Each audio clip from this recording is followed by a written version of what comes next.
بسم اللہ الرحمن الرحیم۔ ایک ساتھی نے سوال کیا ہے شہد کے بارے میں کہ شہد کے میں کیا ہر طرح کی شفا اللہ عز و جل نے رکھی ہے۔ تو اس سلسلے میں پہلی بات ہمیں یہ سمجھنا ہے کہ اللہ تبارک و تعالی ہمیں پیدا فرمانے کے بعد میں ہمارے لیے ہر چیز کا انتظام فرمایا۔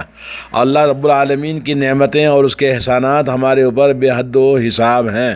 کھانے پینے کی چیزوں میں ہو یا دواؤں کے لیے ہو، جو کچھ بھی مخلوق محتاج ہے، اللہ رب العالمین نے اس کائنات کو آباد کرنے کے لیے ہر چیز اللہ نے اس دنیا کے اندر رکھی ہے۔ اور ان بیماریوں کو جو نازل کیا ہے تو ہر بیماری کا علاج اور دوا بھی اللہ نے رکھی ہے۔ جس نے جانا تو اس کا شفا ہو گیا، اور جس نے اس بیماری کا علاج نہیں جانا تو جس نے جانا تو اس سے فائدہ ہوا، جس نے نہیں جانا تو اس کا نقصان ہوا۔ اور ان تمام نعمتوں میں سے ایک عظیم الشان نعمت ہے اللہ رب العالمین کی شہد۔ اور قرآن مجید میں سورہ نحل یعنی شہد کی مکھی کے بعد نام سے ہی اللہ نے ایک سورہ نازل فرمایا ہے، اور اس سورے کے اندر اللہ رب العالمین نے شہد کی مکھی کا شہد جو اللہ رب العالمین ہمارے لیے مکھی جمع کرتی ہے، اس میں اللہ نے ہمارے لیے پینے کے لیے بہترین شربت اور کھانے کے لیے بہترین غذا اور دوا، ہر بہت سارے امراض کے لیے وہ دوا ہے، جیسا کہ علامہ ابن قیم رحمۃ اللہ علیہ نے اس کی تفصیل بتائی ہے۔ اور یہ سورہ نحل کی آیت نمبر 68 اور 69 دو آیتیں ہیں۔ اللہ تعالیٰ کا فرمان ہے وَأَوْحَىٰ رَبُّكَ إِلَى النَّحْلِ أَنِ اتَّخِذِي مِنَ الْجِبَالِ بُيُوتًا وَمِنَ الشَّجَرِ وَمِمَّا يَعْرِشُونَ۔ آپ کے رب نے شہد کی مکھی کے دل میں یہ بات ڈال دی ہے کہ پہاڑوں میں درختوں اور لوگوں کی بنائی ہوئی اونچی اونچی ٹٹیوں میں اپنے گھر کے چھتے بناؤ۔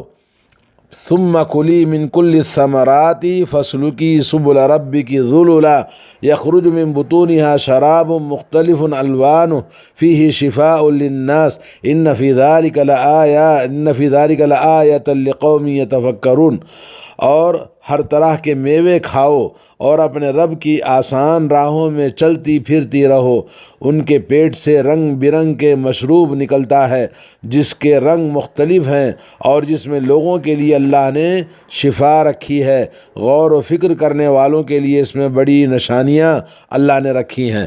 یہ دو آیتیں ہیں سورہ نحل کی۔ اس سورہ کا نام سورۃ النعم بھی کہا جاتا ہے، یعنی اللہ تعالیٰ کی نعمتوں والی سورت، کیونکہ اس میں بہت ساری اللہ کی نعمتوں کا بیان ہے۔ چنانچہ شہد کے بارے میں اطباء قدماء یعنی دنیا کے اندر شروع سے ہی ابتدا میٹھی چیز کے لیے اور میٹھی شوگر کے آنے سے پہلے شہد ہی کا استعمال ہوتا تھا۔ ہر حال میں، ہر موسم میں، ہر عمر میں یہ مفید غذا بھی ہے، دوا بھی ہے اور بہترین چیز بھی ہے۔ کہا جاتا ہے کہ ڈائبٹیس کے مریض کی میٹھی اشیاء کا استعمال کرنا اس کے لیے نقصان دہ ہے، لیکن شاید اس کو نقصان نہیں دیتا۔ اللہ تعالیٰ نے انسان کی جتنی نعمتیں عطا فرمائی ہیں ان میں سب سے عظیم نعمت شہد اور دودھ ہے۔ شہد انسان کی اولین اور آخری غذا ہے۔ نوزائیدہ بچے کو بطور گھٹی چٹایا جاتا ہے تو جان بلب مریض کو بھی دیا جاتا ہے۔ البتہ خالص شہد کا حصول آسان نہیں ہے۔ بازار میں دھڑلے سے نقلی شہد فروخت ہو رہی ہے جیسا کہ ہمیں پتہ ہے، اور چھوٹی چھوٹی بیماریوں نزلہ، زکام، کھانسی میں بڑی بوڑھیاں شہد تجویز کرتی ہیں۔ بازار سے مطلوبہ فوائد نہیں ملتے، جس کی وجہ سے لوگوں کو اس کا حقیقی فوائد حاصل نہیں ہوتے۔ شہد ایک لاجواب ٹانک ہے اور کوئی وٹامن یا مصنوعی ٹانک اس کا مقابلہ نہیں کر سکتا۔ شہد تقریباً ہر مرض میں مؤثر اور مفید ہے۔ یہی وجہ ہے کہا جاتا ہے کہ سوائے موت کے ہر مرض کا علاج بھی ہے۔ شہد کے کثیر الفوائد ہونے کی ایک وجہ یہ بھی ہے کہ مکھی مختلف قسم کے پھولوں کا رس اکٹھا کرتی ہے۔ قدرت نے پھولوں اور پھلوں میں اور ان بیل بوٹوں میں کسی نہ کسی مرض کی شفا بخشی کا سامان رکھا ہے۔ شہد کی مکھی صرف شہد ہی پیدا نہیں کرتی بلکہ ایک ایسا زہر بھی پیدا کرتی ہے جو وجع المفاصل، جوڑوں کے درد گٹھیا میں کثیر استعمال کرایا جاتا ہے اور مفید بھی ہے۔ شہد کی مکھیوں کی کئی اقسام ہیں، مگر ہمارے ہاں عام طور پر چھوٹی بڑی مکھیاں ہوتی ہیں، اور ان میں اللہ رب العالمین نے ایسی شہد رکھی ہے کہ چھوٹی مکھی کی شہد بہت صاف ہوتی ہے، باقی دوسری مکھیوں کی اتنی صاف نہیں ہوتی، لیکن اس کو صاف کر لیا جاتا ہے۔ عام طور پر شہد کی دو قسمیں ہوتی ہیں، جمع ہوا شہد اور پگھلا ہوا شہد۔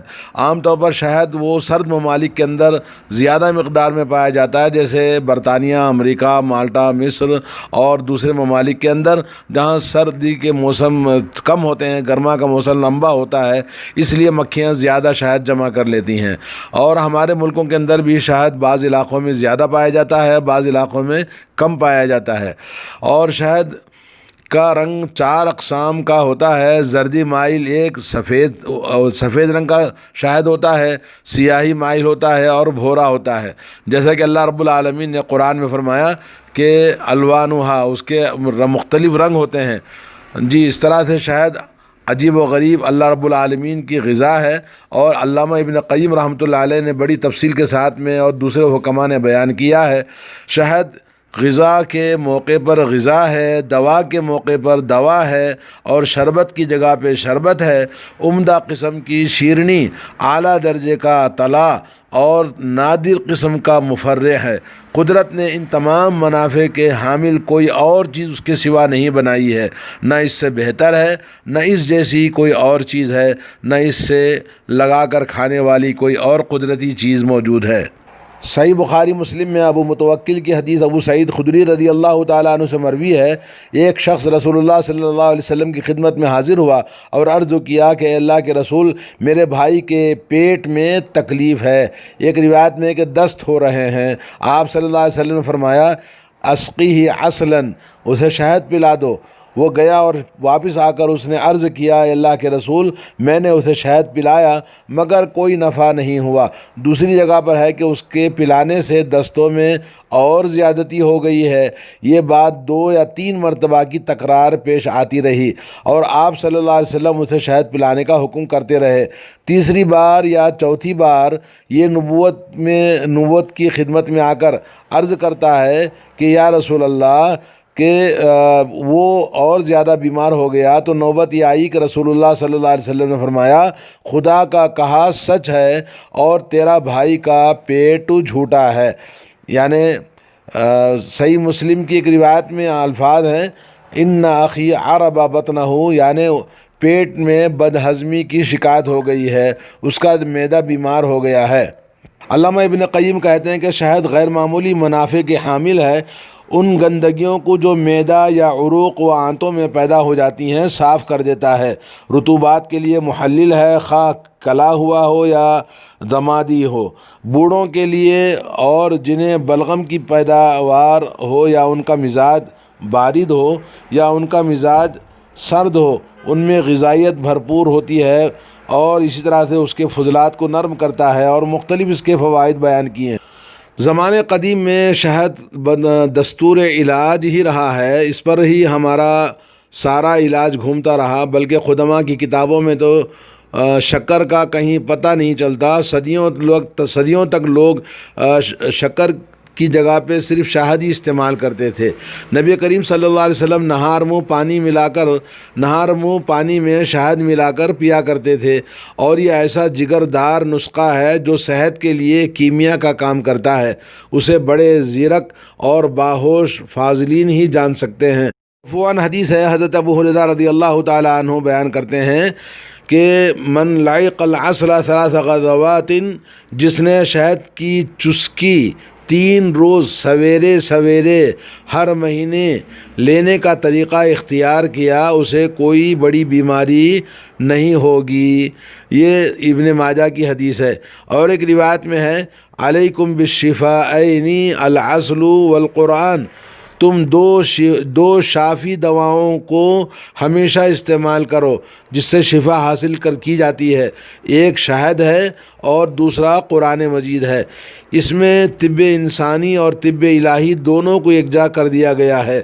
طب ابدان اور طب ارواح، معالجہ اراضی اور معالجہ سماوی، یعنی زمینی اور آسمانی دونوں طریقے سے اس میں علاج موجود ہے، شہد کے استعمال سے اور قرآن مجید کی قرأت سے۔ یہاں پر حدیث میں جو نبی علیہ الصلوۃ والسلام نے اس آدمی کو اس کے بھائی کے بارے میں کہا کہ صدق اللہ وکذب بطن اخیک، کہ اللہ تعالیٰ نے سچ فرمایا ہے اور تمہارے بھائی کا پیٹ اس کو جھوٹا دکھلا رہا ہے، یعنی وہ جھوٹا ہے، تو اس دوا میں نفع کا یقینی ہونا بیان کرنا مقصود ہے۔ بیماری دوا کی کمی یا خرابی کی بنیاد پر نہیں ہے، بلکہ معدے کی صحیح طور پر کام نہ کرنے، دوا کو کثرت مادہ فاسدہ کی وجہ سے قبول نہ کرنے کی وجہ سے زوال مرض نہیں ہو رہا تھا، اسی لیے آپ صلی اللہ علیہ وسلم نے بار بار اس کو عیادہ کرایا تھا تاکہ مادے کی کثرت میں نفع ہو جائے۔ ابھی ایک حکیم صاحب کی کتاب کو میں دیکھ رہا تھا تو اس میں تقریباً 44-45 امراض کا علاج انہوں نے تفصیل کے ساتھ بیان کیا ہے، لیکن عمومی طور پر قرآن مجید میں فیہ شفاء للناس، شفا کے معنی ہے کہ یہ ہر مرض کے لیے نہیں ہے، بلکہ بعض مرض جو اس کے لیے مناسب ہے اس کا علاج ہے، بعض دوسرے اور بھی دوائیں ہیں جو اللہ رب العالمین نے پیدا فرمائے، جیسے جڑی بوٹیوں کا علاج، حکیموں کے پاس علاج ہوتا ہے کہ جس میں مختلف قسم کی بیماریوں کے لیے مختلف چیزیں ہیں، تو شہد وہ تمام دواؤں میں استعمال ہوتا ہے، اور وہ ہر مرض کی دوا نہیں ہے، لیکن دواؤں میں استعمال پرانے زمانے میں ہوتا تھا۔ جیسے بہت سارے اور بھی چیزیں ہیں جس میں حبۃ سودا بہت مشہور ہے، اور اسی طرح میتھی ہے، اور اسی طرح سے مختلف پھل ہیں، مختلف چیزیں ہیں جو اللہ کے نبی صلی اللہ علیہ وسلم سے علاج ثابت ہے۔ تو اس میں ہمیں غافل نہیں ہونا چاہیے، جس کو اللہ رب العالمین نے شفا کا استعمال کرنے کو حکم دیا ہے، تو ہمیں ضرور اپنی مرض اور تکلیف اور اپنی کمزوریوں کو شہد کے ذریعے دور کر سکتے ہیں، اور اللہ رب العالمین ہم تمام لوگوں کو توفیق عطا فرمائے۔ بس مشکل یہ کہ آج کل شہد کے نام سے بہت لوگوں کو دھوکہ دیا جاتا ہے، مختلف قسم کے بناوٹی اور مختلف قسم کے دھوکے باز بازار میں لوگوں کو دھوکہ دیتے ہیں، لیکن عمومی طور پر شہد اللہ کے نبی صلی اللہ علیہ وسلم بڑا پسند فرماتے تھے، اور آپ شہد کے ٹھنڈے پانی کے ساتھ میں شہد پیو تو آدمی موٹا ہوتا ہے، اور گرم پانی کے ساتھ پیو تو آدمی دبلا ہوتا ہے، اور اس کے اندر بہت سارے اللہ کے نبی صلی اللہ علیہ وسلم نے فوائد بیان فرمائے ہیں۔ تو اس میں ہمیں چاہیے کہ ہم اس کو ضرور استعمال کریں، اپنے گھر کے ہر چھوٹے بڑے بچے بچیوں کے لیے، لڑکے لڑکیوں کے لیے، عورتوں کے لیے، بوڑھوں کے لیے، سب کے لیے مفید ہے۔ شہد کے ذریعے شفا آدمی کو محسوس نہیں ہوتی، اس کے اسباب میں سے یہ ہے کہ بیماری اس کے لائق نہیں ہے، کہ جو بیماری کے لیے شہد نہیں چاہیے مگر آدمی اس کو شہد استعمال کرتا ہے تو کہاں سے شفا ملے گی۔ نمبر 2 یہ کہ آدمی بیماری کے لیے شہد کیا کرتا ہے، 1 اسپون استعمال کرتا ہے، 2 اسپون استعمال کرتا ہے، تو کبھی کبھی زیادہ مقدار کی کمی کی وجہ سے شہد کا فائدہ نہیں ہوتا، جیسے نبی علیہ الصلوۃ والسلام کو 3 مرتبہ 4 مرتبہ کہنا پڑا کہ بھئی اور پلاؤ اور پلاؤ اور پلاؤ، آخر میں اس کے چوتھی مرتبہ اس کا پیٹ صحیح ہو گیا۔ اور تیسری بات یہ ہے کہ شہد اصلی نہ ہونے کی وجہ سے بھی شہد کے فوائد آدمی کو حاصل نہیں ہوتے۔ نمبر 4 یہ کہ آدمی کی شہد بھی اصلی ہے اور بیماری کے مطابق شہد بھی استعمال کرتا ہے، لیکن پھر بھی شفا نہیں ملتی ہے، تو اس میں یہ سمجھنا چاہیے کہ یہ اللہ رب العالمین کی تقدیر کا معاملہ ہے۔